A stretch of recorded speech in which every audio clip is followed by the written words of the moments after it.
45 ಜನ ಶಾಸಕರು ಉಳ್ಕೊಂಡು ಬಿ ಜೆ ಪಿಗೆ ಹಾರುವುದು ಲೆಕ್ಕ ಮಾಡ್ತಾ ಇದ್ದಾರೆ ಸಿ ಎಮ್ ಮಾಡದೇ ಇದ್ರೆ ಅಂತೇಳಿ.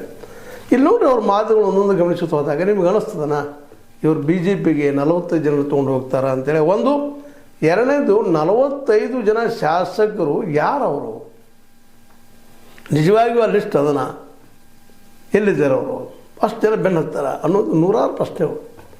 ಯಾಕಂದ್ರೆ ನಾವು ಹಿಂದಿನ ನಂಬಗಳು ನೋಡಿ ಹೇಳಬೇಕಾದ್ರೆ ಇವತ್ತು ಆಡಳಿತದಲ್ಲಿದ್ದಾರೆ ಕಾಂಗ್ರೆಸ್ ಆಡಳಿತದಾಗ ಬಿಟ್ಟು ಯಾಕೆ ಹೋಗ್ತಾರೆ 45 ಜನ ಅನ್ನುವಂಥದ್ದು. ಇರಲಿ, ಅವ್ರ ಅಭಿಪ್ರಾಯ ಸತ್ಯನ ತಿಳ್ಕೊಂಡು. ಆದರೆ ಸ್ವತಃ ನಮ್ಮ ಡಿ ಕೆ ಶಿ ಅವ್ರಿಗೆ ಹೇಳ್ತಾ ಇದ್ದಾರೆ, ನೋಡ್ರಿ ನಾನು ಮತ್ತು ಮುಖ್ಯಮಂತ್ರಿ ಸಿದ್ದರಾಮಯ್ಯ ಏನು ಮಾತನಾಡಿಕೊಂಡಿದ್ದೇವೆ ಎಂದು ನಿಮಗೆ ಗೊತ್ತಿದೆಯೇ? ನಿಮಗೇನು ಗೊತ್ತಿದೆ ನಾವೇನು ಮಾತಾಡ್ಕೊಂಡು ಅಂತೇಳಿ? ರಾಹುಲ್ ಗಾಂಧಿ ಮತ್ತು ಹೈಕಮಾಂಡ್ ಸಮ್ಮುಖದಲ್ಲಿ ಏನು ತೀರ್ಮಾನ ತೆಗೆದುಕೊಂಡಿದ್ದೇವೆ ಎಂದು ನಮಗೆ ಗೊತ್ತಿದೆ. ಅದನ್ನು ಬಹಿರಂಗವಾಗಿ ಚರ್ಚೆ ಮಾಡುವುದಿಲ್ಲ. ಏನು ಮಾತಾಡೋದು ನಮ್ಗೆ ಗೊತ್ತದಪ್ಪ, ನೀವು ಸುಮ್ಮನೆ ಸುದ್ದಿ ಹಬ್ಬಿಸಬೇಡ್ರಿ, ಸುಳ್ಳು ಸುದ್ದಿಗಳನ್ನ ಅಂತ ಹೇಳ್ತಾ ಇದ್ದಾರೆ. ಬಿ ಜೆ ಪಿ ಸೇಮ್ ಆದ, ಮತ್ತೊಂದಾದ, ಮುಗಿದೊಂದಾದ ಅಂತ ಏನೇನು ಮಾಡ್ತೀರಲ್ರಿ, 45 ತೊಗೊಂಡು ಹೊಂಟ್ರು ಅಂತೇಳಿ ಅಲ್ಲದು.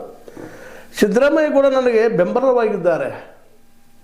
ಕಾಂಗ್ರೆಸ್ ಪಕ್ಷದ 40 ಶಾಸಕರು ನನ್ನ ಬೆಂಬಲಕ್ಕೆ ಇದ್ದಾರೆ. 140 ಶಾಸಕರು ಅದಾರ ನನಗೆ, 45 ಯಾಕೆ ಅಂತ ಕೇಳ್ತಾ ಇದ್ದಾರೆ ಅವರು.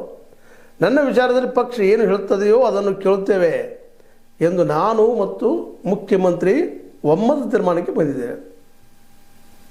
ಹೈಕಮಾಂಡ್ ಹೇಳ್ತಾ ಇಬ್ಬರು ಕೇಳ್ತಿದ್ದು 9ಕ್ಕೆ ಬಂದೀವಪ್ಪ ನಾವು. ಯಾಕೆ ಈಗ ನಾವು ಮುಖ್ಯಮಂತ್ರಿ ಆಗ್ಬೇಕಂತ ಹೇಳಿದ್ರೆ ನಿಮಗೆ